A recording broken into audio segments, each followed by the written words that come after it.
Estimado público, bienvenidos a esta sexta temporada del Instituto de Investigaciones sobre la Universidad y la Educación en su barra de televisión educativa de Mirador Universitario, de este espacio que es Mirador Universitario.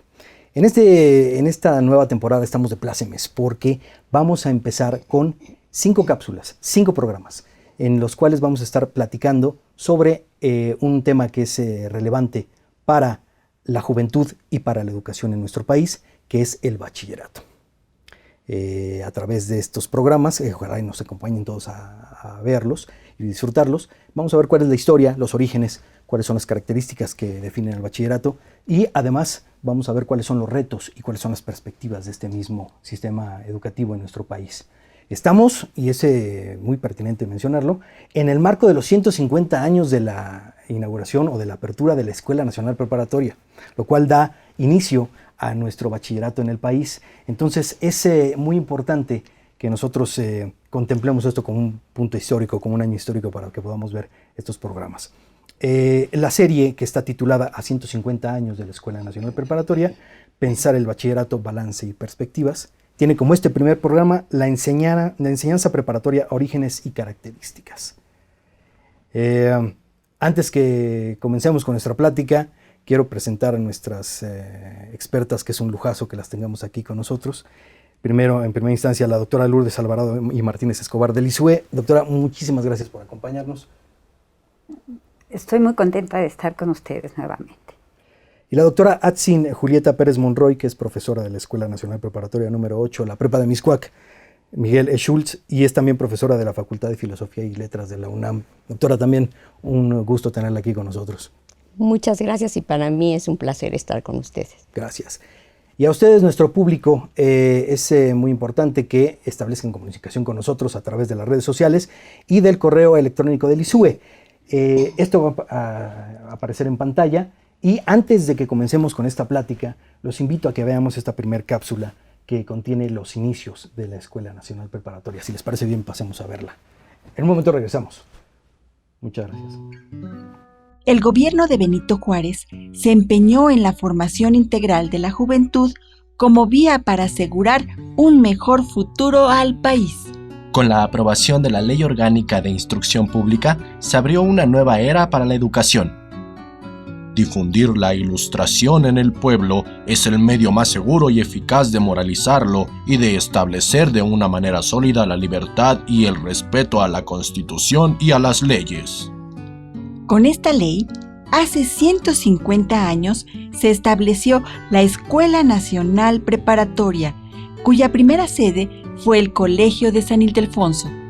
Desde entonces, la Escuela Nacional Preparatoria se orienta por los principios fundamentales que la hacen pública, gratuita y laica. El legado de la preparatoria ha sido la base de la educación media superior o bachillerato. En 150 años de historia, la Escuela Nacional Preparatoria ha formado generaciones de mexicanos y de mexicanas que basan su actuar en el saber y la ciencia. Regresamos ya de esta interesantísima cápsula en donde vimos cuáles son los orígenes de la Escuela Nacional Preparatoria y vamos a empezar con esta plática. Lourdes, Julieta, ¿cuál era el contexto sociopolítico en México en los orígenes de la preparatoria? Bueno, ese momento es particularmente importante para la historia de México y para la historia educativa del país.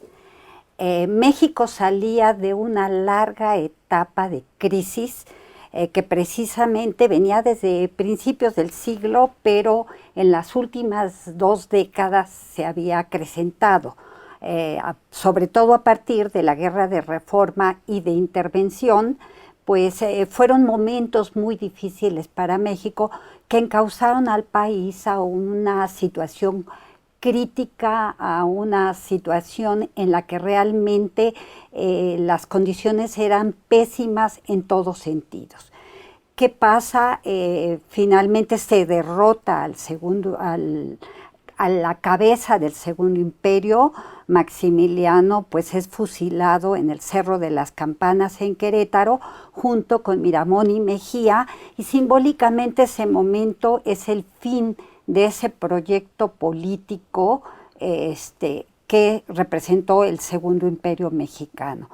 En ese momento Juárez regresa triunfante a la Ciudad de México e impone una nueva proyecto de Estado. Tenía que prepararse a la ciudadanía para que funcionara como una república y ya no como esa sueño, esa idea de establecer un imperio.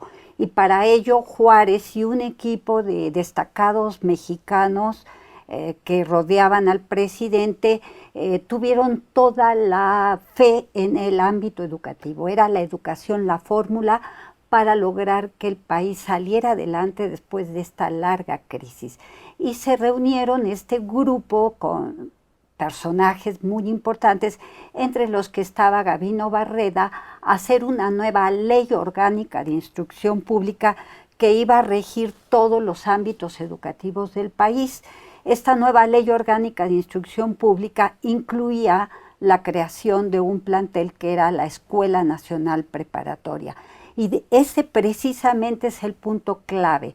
Juárez y este grupo de personajes que colaboraban con él veían en la educación la fórmula para salir adelante de los problemas que vivía México, que venía viviendo México a lo largo del siglo XIX. Fue un momento importantísimo para el país y la solución fue sumamente adecuada porque realmente era la educación la oportunidad para reeducar a la ciudadanía, a la juventud mexicana, con una educación en este caso inspirada en una filosofía que se denomina el positivismo y que estaba inspirada en el pensador francés Auguste Comte. ¿Tú qué opinas, Julieta? Estoy de acuerdo contigo, Lourdes. Y quizá solo me gustaría agregar que se habían elaborado proyectos educativos desde los primeros gobiernos republicanos. Claro. Pero habían resultado fallidos. Y habían resultado fallidos porque el país no podía salir adelante económicamente, por un lado, y porque prevalecían las guerras, tanto las guerras civiles como las guerras con el exterior. Entonces, esta fue una oportunidad única. Este triunfo sobre el gobierno de Maximiliano, sobre el imperio, claro, el país estaba aún en crisis, pero había grandes proyectos. Y dentro de estos proyectos había dos que me parece que son centrales porque llevan justamente a la creación de la Escuela Nacional Preparatoria, o es parte de este gran proyecto, que sería, por un lado, el progreso del país, cómo modernizar al país y ponerlo a la altura de las grandes naciones de esa época, por un lado. Aparte de la modernización, pues también la unión que nos lleva a este antiguo principio de la preparatoria del orden, o sea, el progreso, el orden, pero también algo importante, la mayoría de la población era analfabeta, entonces se pretendía que la educación, y esta ley fue un medio para poder realizar esto, es que fuera una educación a nivel popular, que se educara al pueblo. Me gustaría comentar que se decía en esa época que si bien se había ganado la batalla contra la intervención, en ese momento se tenía que ganar la batalla por la paz. Paz y progreso era la bandera de esta generación y con miras a lograr precisamente eso, la estabilidad de México y que se pudiera comparar, que pudiera alcanzar el nivel de los grandes países, de las grandes potencias del momento. Muy bien. Les agradezco a ambas y así vamos a continuar toda esta plática. Y tomando este mismo tema y información de la cápsula, quiero preguntarles, ¿cuáles eran las diferentes concepciones sobre esta función que tenía la educación en este turbulento país que estamos hablando, en estos cambios, y el papel del Estado? ¿Quién quiere? En ese momento se van a enfrentar dos proyectos educativos que corresponden a dos proyectos de nación, a dos proyectos de Estado distintos. El tradicional, y uno era el proyecto educativo tradicional inspirado en las formas de conducir la educación que venían desde la época colonial algunas, porque no se habían podido transformar a lo largo de esas décadas del siglo XIX que habían transcurrido. Y el otro era un proyecto, un plan educativo moderno que intentaba incluir o llevar a México una serie de novedades que ya se venían estableciendo en Europa. Mientras el proyecto tradicional estaba basado en la filosofía escolástica, ofrecía pocas oportunidades de educación a determinados grupos de la población, era muy clasista la educación, estaba inspirado en libros muy antiguos, obsoletos en algunos casos, y el principio de autoridad era fundamental en este tipo de educación. No era una educación incluyente y estaba sumamente vinculado a la jerarquía eclesiástica. Esto era el proyecto tradicional frente a un proyecto moderno que era primero una gran novedad, de 180 grados se transformaba. Segundo, establecía una educación pública, gratuita, laica y muy importante, incluyente. Tercero, contaba con un grupo, con una planta de profesores preparados y que representaban a las personalidades más destacadas de su tiempo. Realmente se confiaba que los maestros de esa época de la preparatoria eran realmente los más destacados en el ámbito cultural y educativo del México de la segunda mitad del XIX. Digamos, todos estos elementos, un plan de estudios novedoso basado en el positivismo kantiano, representaban una nueva manera de concebir la educación, siempre con miras a empujar a México hacia el progreso. Julieta, ¿qué nos puedes decir al respecto también? Me parece que los dos polos, efectivamente, era la tradición de la educación manejada por el clero con una visión escolástica, frente a la modernización del país, que era la visión liberal. Ahora, había una serie de preguntas que llevaban a debates. Por ejemplo, ¿cuántos eran los niveles que había de establecerse en la educación? Primaria, secundaria, terciaria. Esa era una discusión. Ahora, el papel del Estado.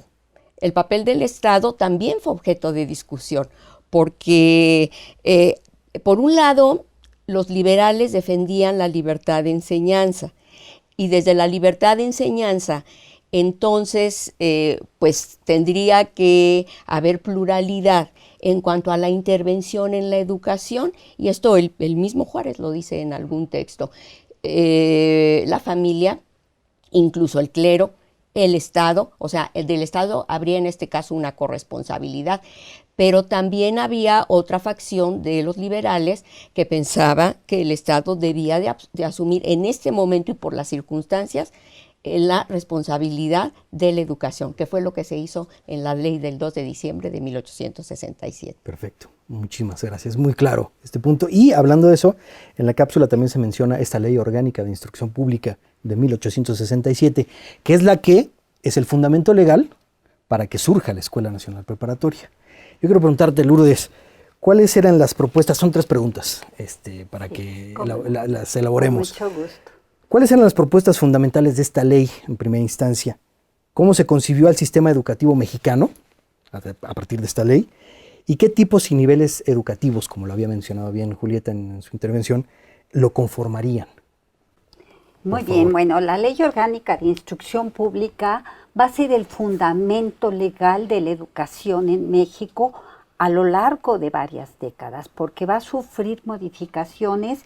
Va a haber probablemente incluso nuevas leyes orgánicas, pero siguiendo la pauta, siguiendo las innovaciones de la Ley Orgánica de Instrucción Pública.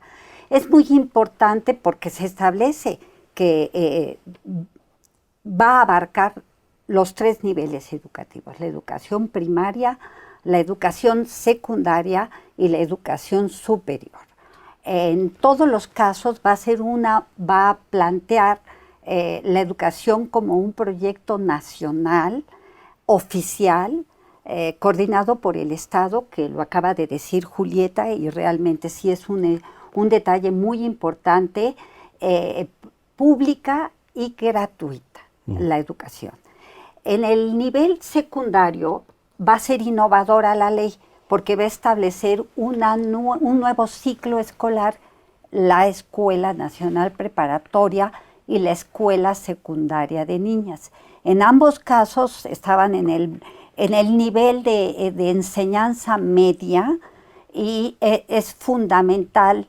Ambas escuelas son importantes, pero por supuesto muchísimo más conocida y muchísimo más trascendente la preparatoria, porque la secundaria de niñas después se transformó en la normal de maestras, que no había una normal en la Ciudad de México para las señoritas, pese a la importancia que tenía la educación para docentes de las mujeres. Exacto. Pero la preparatoria, en cambio, pues inició con muchos problemas, porque tuvo una serie de críticas en su entorno, pero sobrevivió a todas ellas, se arraigó en el ambiente mexicano, tanto que estamos celebrando los 150 años de la escuela.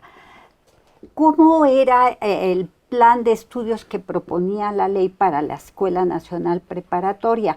Bueno, propone un plan de estudios que va a iniciar, que estaba basado en una serie de asignaturas homogéneas para todos los estudiantes.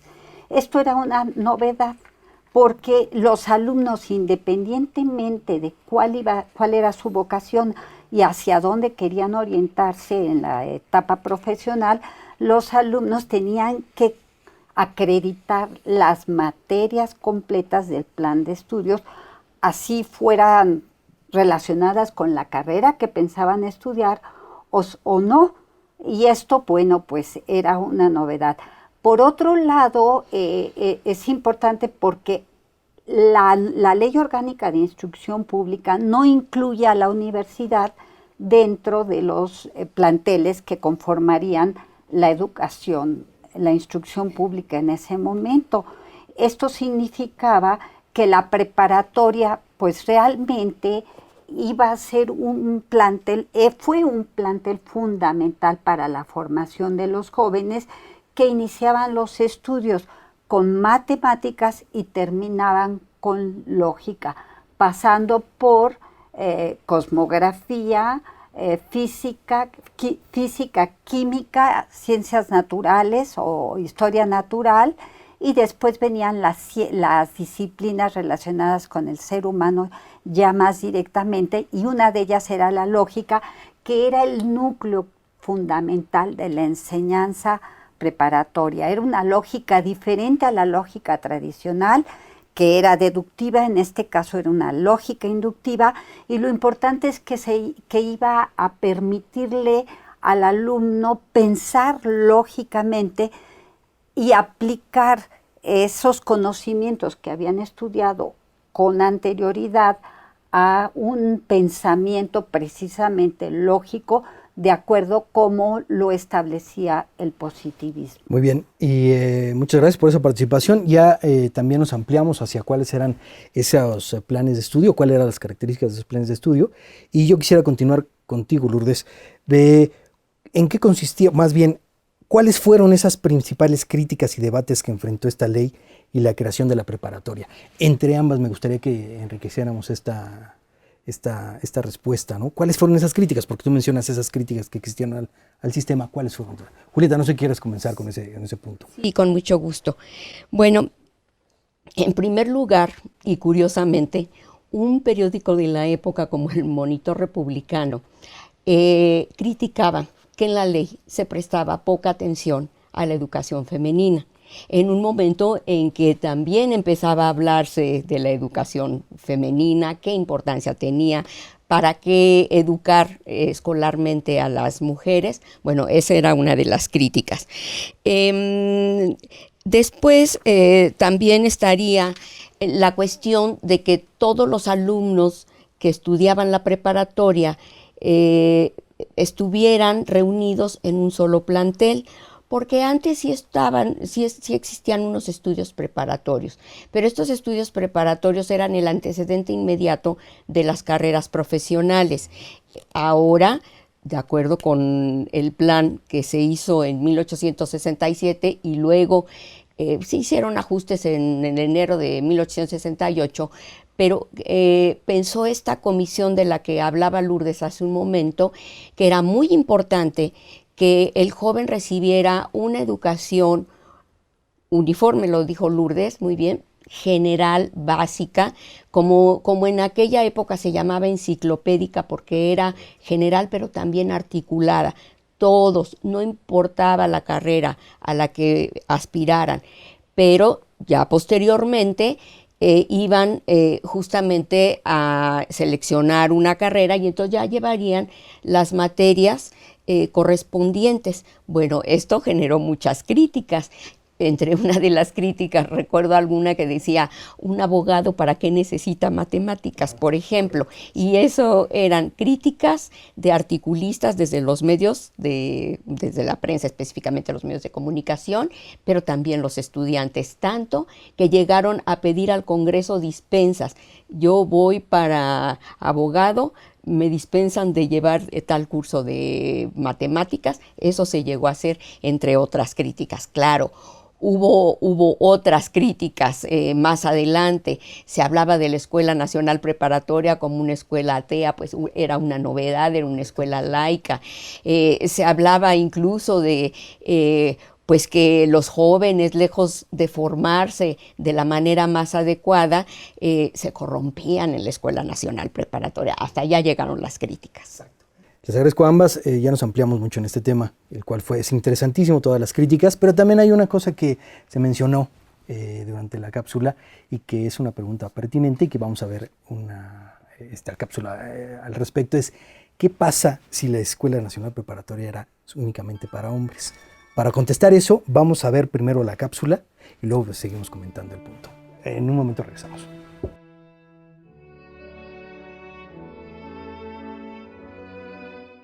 En el siglo XVIII eran pocas las mujeres que tenían acceso a la educación, pues solo las más adineradas podían costearse un maestro particular.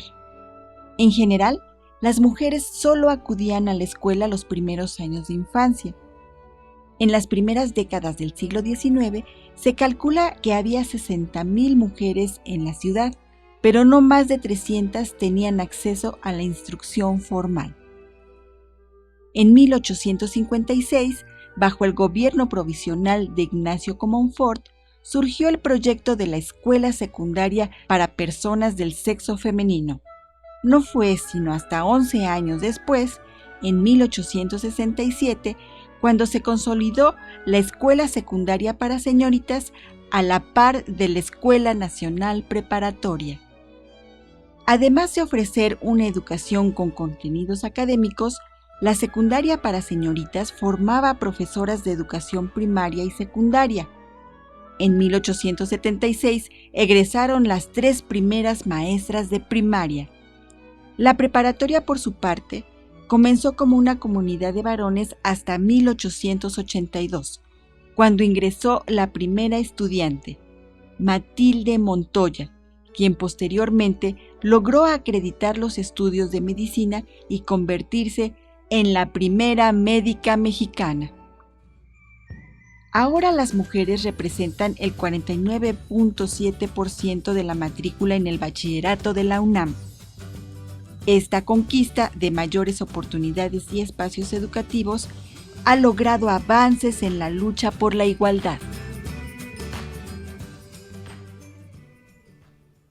De regreso aquí en el foro, en esta interesantísima plática, y les recuerdo a nuestro público participante que se puede tener comunicación con nosotros a través de las redes sociales y para que se ganen uno de los 3 libros que tenemos para ustedes. Solamente tienen que escribirnos y darnos su opinión sobre los temas que estamos abordando en este día y van a poder llevarse uno de estos extraordinarios ejemplares.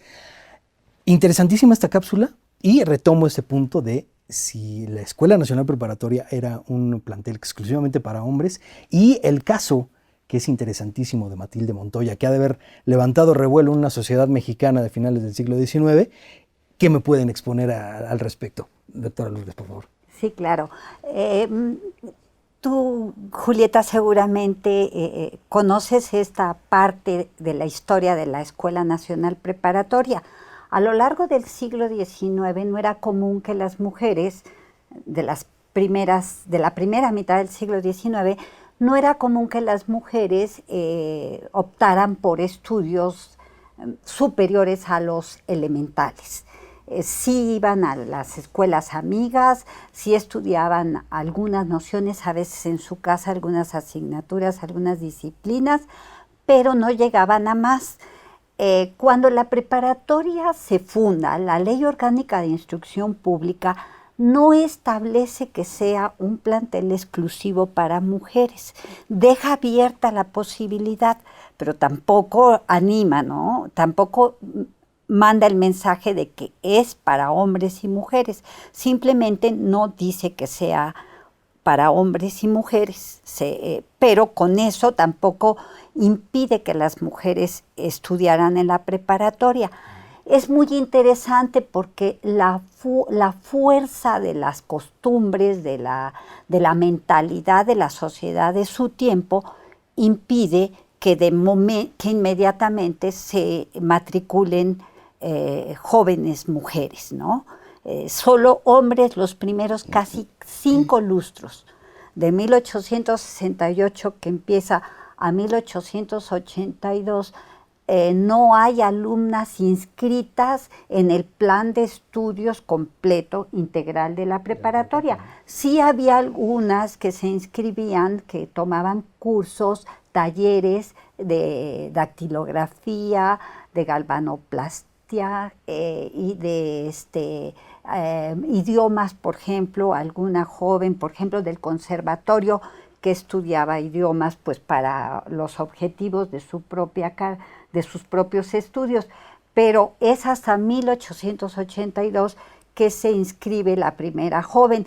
Es muy importante considerar la fuerza que tuvo Justo Sierra, el apoyo que le dio a las mujeres para que para que cursaran este nivel educativo, porque Justo Sierra en ese mismo momento, hacia 1881, en esa época, planteó la creación de una universidad nacional y plantea que las mujeres pueden cursar los estudios y tendrían un diploma especial, y en la Escuela Nacional de Altos Estudios, que también él pensaba crear, dice que las mujeres tendrían el mismo plan de estudios que los hombres.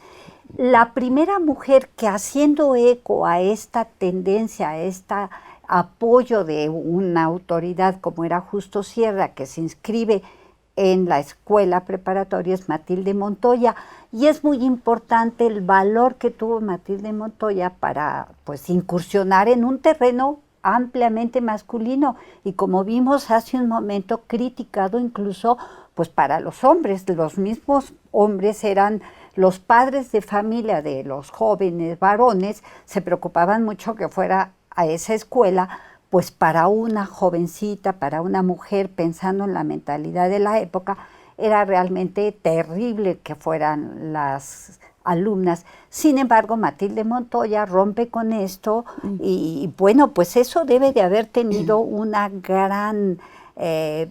un gran significado, Julieta.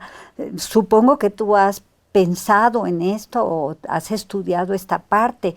¿Qué opinas? Sí lo he pensado y también he consultado lo que tú has investigado, porque Lourdes ha investigado precisamente sobre este tema. Y me han quedado varias reflexiones. Una es que Matilde Montoya se ha convertido pues en la estudiante del siglo XIX que es símbolo de cuando ingresan las mujeres a la Escuela Nacional Preparatoria y también a la educación superior. Pero no hay que olvidar a otras mujeres, tú misma las has estudiado. Yo creo que ya es momento de que empecemos a estudiar, por ejemplo, a María Sandoval, que incursionó en una carrera que era exclusivamente masculina, para abogados, por ejemplo, ¿no? O Dolores Rubio, que más adelante estudió para exacto, era de, sí, pero exacto, tenía una especialidad, la de metalurgia. Entonces, bueno, yo creo que hay que continuar con esto y no olvidar a las primeras profesoras, no solamente a las primeras alumnas. Por ejemplo, Amalia Díaz, que egresó de la normal, de la escuela normal, y que se convirtió en, no puedo decirlo si fue la primera maestra o una de las primeras, pero en el atlas histórico en que aparecen retratados todos los profesores, hay una única profesora, Amalia Díaz, que impartía a las niñas dibujo y también ejercicios físicos.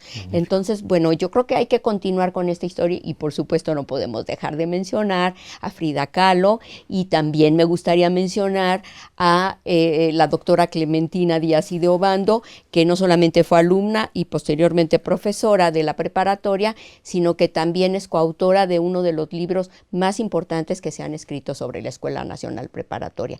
¿Qué nos dice eso a las preparatorianas de este momento? Pues me parece que hay que pensar en la perseverancia que hay que tener porque pues efectivamente, y como lo hemos visto en casos recientes, todavía vivimos en un mundo donde en ciertas áreas lo masculino prevalece. Hay empleos donde todavía la mujer es menos pagada. O sea, peor pagada que el hombre. No hay equidad. Exactamente, entonces hay que seguir buscando la equidad, número uno. Número dos, hay que perseverar, hay que construir objetivos para nuestra vida y hay que luchar por ellos. Y si se presentan obstáculos, hay que enfrentarlos. Los retos también hay que enfrentarlos. Creo que esta es la lección que nos queda de estas compañeras. Yo creo que es muy importante en ese punto la lección que dejan estas mujeres, que hay que romper estereotipos, que hay que romper con las pautas ya reconocidas y aceptadas por nuevos caminos, por nuevas alternativas. Y Matilde Montoya, como todas estas mujeres del siglo XIX, que tienen un valor especial porque ellas son las que abrieron camino. La lista de mujeres destacadas que son ejemplo en su tiempo, pues es enorme. Pero lo importante de ellas y de Matilde Montoya, por ser la primera que se ha convertido en un símbolo, pues es eso, es el abrir la puerta, el haber pasado la primera por una serie de circunstancias terribles. Yo he hecho un listado de las alumnas hasta 1900 y son 72 jóvenes que pasaron por la preparatoria. Incluso hay una cubana, una norteamericana, hay una que es casada, que me llama la atención. Me llama la atención porque ya podía una joven casada hacer estudios en una escuela de varones, que por unas cuantas mujeres, 4 o 5 que pudiera haber habido al principio, eran 600 o 700 varones. No era cosa fácil. Sin embargo, bueno, esto se logró y con eso se logró abrir la puerta a las mujeres a la educación superior. Segundo, mostrar que tenían capacidad intelectual que se ponía en duda a lo largo del siglo XIX. Y algo que también hay que reconocer, que hubo hombres progresistas que impulsaron. La mayoría no impulsó, pero hubo excepciones. Claro. Y, por ejemplo, Justo Sierra fue uno de ellos y Ezequiel Montes lo mismo. También hizo su parte.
Y ya que nos vamos aproximando hacia el siglo XX, ya que vemos estos cambios y que estamos ya sobre el siglo XX, quiero hablar de un tema en particular, quiero que me platiquen este punto.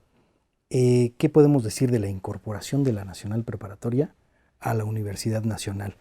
Antes, Lourdes, que me contestes esas preguntas, nos contestes a todo el público, me gustaría que pasáramos a ver esta cápsula donde vamos a ver qué fue de la incorporación de la Escuela Nacional Preparatoria hacia la Universidad Nacional de México.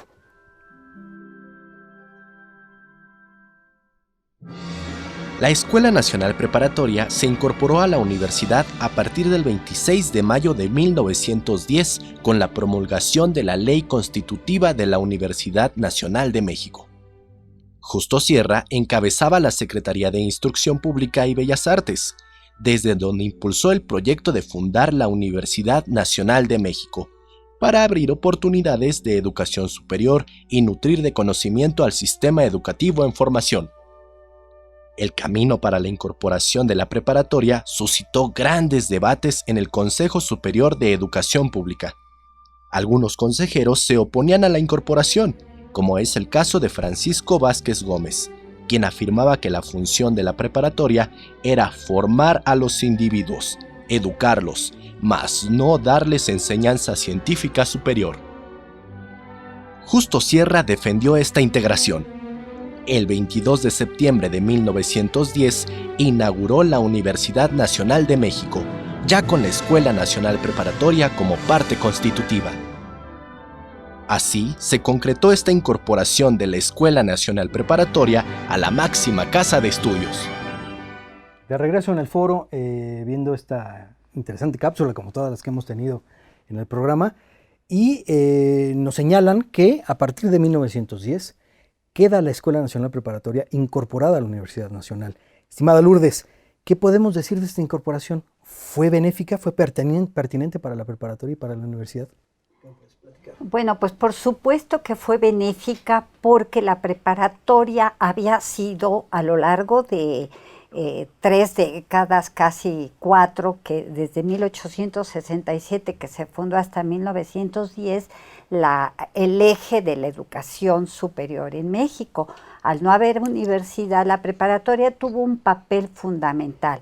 Al incorporarse a la Universidad Nacional en 1910, que se constituye la universidad, pues la preparatoria garantizaba unidad de contenidos y sobre todo garantizaba que iba a preparar a los jóvenes en el método científico, porque la universidad Justo Sierra establecía como una parte muy importante la continuidad de los estudios de carácter científico, a los que también se sumaría el énfasis en los de carácter humanístico, porque Justo Sierra habla en el discurso de inauguración de la universidad de lo importante es que volviera la filosofía a las aulas universitarias.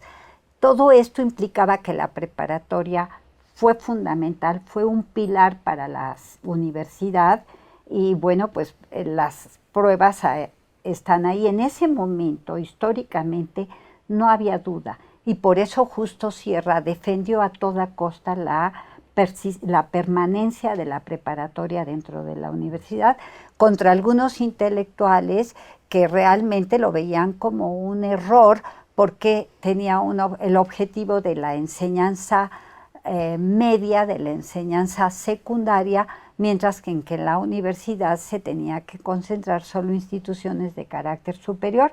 Pero Justo Sierra no acepta esas críticas y dice el modo de educar en México va a ser sui generis y la preparatoria tiene que estar dentro de la universidad y afortunadamente así fue. Así fue. Perfecto. También como colofón a esta cápsula y hasta el tema, me gustaría preguntarles a ambas brevemente cuáles son las aportaciones o cuál es la principal aportación bajo su punto de vista que la Escuela Nacional Preparatoria hizo en la formación de la juventud en México y en la enseñanza media superior, que así es como se concibe. Estimada Julieta, ¿cuál sería tu aportación más importante? Bien, me parece que lo primero que hay que tomar en cuenta es que la Escuela Nacional Preparatoria se convirtió casi desde el principio en modelo educativo a nivel nacional. Incluso se fundaron pronto escuelas preparatorias católicas. Y luego el modelo pues se siguió en otras partes de la República. Entonces creo que eso es lo principal, que independientemente de las críticas ha sido un modelo educativo. En el siglo XX surgieron otros modelos educativos. Dentro de la misma universidad pues tenemos al Colegio de Ciencias y Humanidades, pero la preparatoria, a pesar de que hay que reconocerlo, que en ciertos momentos tuvo ciertos rezagos. Una cosa son los rezagos y otra cosa es el estancamiento. Jamás se estancó. La Escuela Nacional Preparatoria siempre buscó ponerse a la altura de los tiempos. Se fundaron seminarios para profesores de didáctica, disciplinarios, de revisión de bibliografía, de la forma de evaluación. Se ampliaron materias, se establecieron lo que en su momento se llamaron opciones técnicas. Correcto. Todo eso continuó, aunque siguiera el mismo plan de estudios. Y creo que una de las principales, porque preguntas la principal aportación, que es vigente y que esta visión está de alguna manera desde el principio, es la formación integral del estudiante, correcto, del joven. Eso sí se ha tomado también como un modelo. Más allá de eso, creo que los jóvenes que han egresado de la preparatoria se llevan consigo no solamente conocimientos de las materias que llevaron, buenas o malas experiencias, el modelo de algún profesor con el que se pudieran identificar, o por el contrario, así no quiero ser nunca en mi vida, sino se hicieron amistades a veces para toda la vida, tuvieron experiencias de vida pues que lo llevarán para siempre, o lo han llevado para siempre. Creo que también esa es una de las principales aportaciones. Muchísimas gracias, Julieta. Lourdes, ¿qué me puedes decir de esa gran aportación que es la Nacional Preparatoria? Bueno, yo creo que la principal aportación de la preparatoria está en los miles y miles de alumnos que han egresado de esta institución maravillosa y que han construido los cimientos del México actual. Si uno ve los listados de estudiantes, uno ve presidentes, uno ve intelectuales, en todos los campos están estos jóvenes preparatorianos que realmente se han expandido a todo el país, e incluso algunos han tenido particular renombre en el extranjero. Octavio Paz sería uno de ellos, ¿no? Entre muchos se me viene a la mente. Yo creo que otro valor fundamental es el carácter incluyente de la preparatoria, que rompía con los modelos tradicionales. La preparatoria estaba y está abierta para todos. Vienen de todos los estados, vienen de otros países, incluso no importa qué ideas religiosas que se tengan, qué carácter de físicos, qué características físicas, nada que ver con las ideas de legitimidad y pureza de sangre que se exigía en la etapa colonial, que solo con determinadas características físicas podían acceder a las instituciones de educación pues de los grupos criollos. La preparatoria impuso esa carácter, eso incluyente que es tan importante. Y otro punto, les da un menú académico sumamente rico a los jóvenes, que como se ha dicho aquí, como lo mencionó Julieta, abarca distintos aspectos de la formación de un individuo, que es la parte intelectual, la parte artística, la parte deportiva y la estética, aparte del currículum académico propiamente. Entonces, realmente creo que en México no hay una institución de ese nivel que les ofrezca a los alumnos esa variedad de actividades. A mí me parece eso maravilloso y realmente pues estoy convencida que la preparatoria ha sido y es una gran institución. Muy bien. Les agradezco mucho esta intervención que suena también a manera de conclusión, pero antes de eso, quiero que vayamos a la siguiente cápsula, que va a ser una entrevista con Rodrigo Antonio Vega y Ortega y Renato González Melo sobre las contribuciones de la Escuela Nacional Preparatoria a la sociedad mexicana, para complementar lo que ustedes me han dicho ahorita en el foro. Vamos y regresamos en un momento.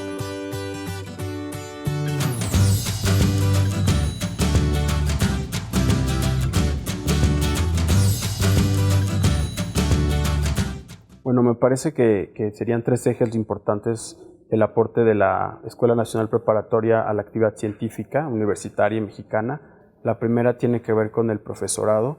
Desde 1867, este primer cuerpo docente y hasta la actualidad ha estado conformado por los hombres y mujeres más destacados en cuanto a las ciencias de todo tipo, además de las humanidades, de las ciencias sociales, de las artes. Por otro lado estarían el alumnado, todos aquellos estudiantes, hombres y mujeres, igualmente que desde 1867 han egresado de la Escuela Nacional Preparatoria, ya sea en el ex colegio de San Ildefonso o en todos los planteles actuales. Y el último sería el eje material. Toda esta inversión que desde el 67 del siglo XIX hasta el día de hoy han tenido pues el gobierno y la universidad por dotar a la preparatoria de libros especializados, de materiales, de instrumentos, de aparatos, de gabinetes, observatorios, laboratorios, toda esta cuestión que ha traído a muchos jóvenes a estudiar una carrera científica y que hoy son el motor de la ciencia mexicana, pero también hacia el siglo XXI. Sin embargo, creo que la aportación mayor ha estado en ser un espacio para las artes, y esto fue particularmente importante en los años 20 cuando inició el movimiento del muralismo mexicano, porque la Escuela Nacional Preparatoria, además de ser una institución educativa, era un espacio público importante, un espacio de construcción de ciudadanía. Era un espacio donde se formaba una parte de la opinión pública de México entre los profesores, entre los alumnos, los grupos de alumnos que se organizaban. Yo creo que el carácter que tuvo la preparatoria de formadora de personas públicas tiene mucho que ver con la calidad de este proyecto cultural. No es casual que los nombres que están asociados a este momento sean los de José Vasconcelos y Vicente Lombardo Toledano, que son dos de los constructores del espacio público mexicano. De regreso al estudio, y antes de pasar a nuestra conclusión de este interesantísimo programa, quiero recordarles a todo nuestro público que puede establecer comunicación con nosotros a través de las redes sociales, del correo electrónico del ISUE, y recuerden que con base en su aportación, su opinión sobre estos temas, se van a poder ganar uno de los 3 libros que tenemos para ustedes. A manera de conclusión, la Escuela Nacional Preparatoria es un bastión de la educación en México y tiene 150 años. ¿Qué me pueden decir, qué nos pueden decir al público sobre la importancia que tiene esta en el ámbito de nuestro país, en la educación de nuestro país? Julieta. Gracias. Sin lugar a dudas, la Escuela Nacional Preparatoria ha contribuido a la construcción de la nación en diferentes ámbitos. Justo por lo que dijo Lourdes hace un momento, no hay área de la economía, de la política, de la cultura, del deporte, de las artes, en donde no haya presencia preparatoriana y contribuciones de preparatorianos en ellos. Eso por un lado. Por otro lado, también ha contribuido a la construcción, como se dijo en la cápsula, de ciudadanos. De hecho, ese sigue siendo uno de nuestros principales objetivos, pero ¿qué tipo de ciudadanos queremos contribuir a crear en el siglo XXI? Ha también contribuido a la... es un elemento más de la creación de personalidades, porque pues, los estudiantes en ese momento están definiendo su personalidad. Y definitivamente todo esto lo tomamos de tal manera que la preparatoria ha asumido en la actualidad una tarea de revisión de la forma de enseñanza, de sus programas, un compromiso muy serio. Se está definiendo cuál es la educación que pretendemos ofrecer a los chicos, a los estudiantes del siglo XXI. Muchísimas gracias, Julieta. Exacto. Lourdes, ¿Cuál sería tu conclusión? Bueno, pues de alguna manera ya hemos destacado los aspectos fundamentales de la preparatoria, pero ahorita que haces la pregunta, yo pienso que actualmente la institución conjuga dos aspectos muy importantes que precisamente se utilizaron para denominar la exposición que recientemente se montó en el Museo Universitario de Ciencia y Arte. Y estas son experiencia de 150 años, que no es poco en una institución. Pocas instituciones en México tienen esa larga historia. Y la otra característica es vanguardia. La preparatoria no está casada con sus propuestas educativas, sino que ha tenido la flexibilidad y la capacidad de ir caminando junto con México y de irse adaptando a las nuevas realidades. Siempre seminarios de profesores, planes de estudio, discusiones, debates, incluso algunos muy criticados, otros no, otros muy acertados, pero la preparatoria, su objetivo es siempre irse moldeando a las demandas del país para continuar colaborando pues, con México, como lo ha hecho a lo largo de 150 años. Muchísimas gracias. Antes que nada, y antes de concluir este interesantísimo primer programa de esta serie, quiero agradecer a mis distinguidísimas invitadas, doctora Lourdes Alvarado y Martínez Escobar. Muchísimas gracias por sus aportaciones a este programa. Y la doctora Atzin Julieta Pérez Monroy, muchísimas gracias también por participar con nosotros. A ustedes, mi público televidente, gracias por estar con nosotros, siguiéndonos. Este es el primer programa de 5, espero que se queden con nosotros. Y hasta la próxima. Yo soy Hugo Escobedo. Muchas gracias por su atención. Gracias de nuevo. Gracias al foro, gracias a todo el equipo. Hasta luego. El Mirador Universitario, recuerden.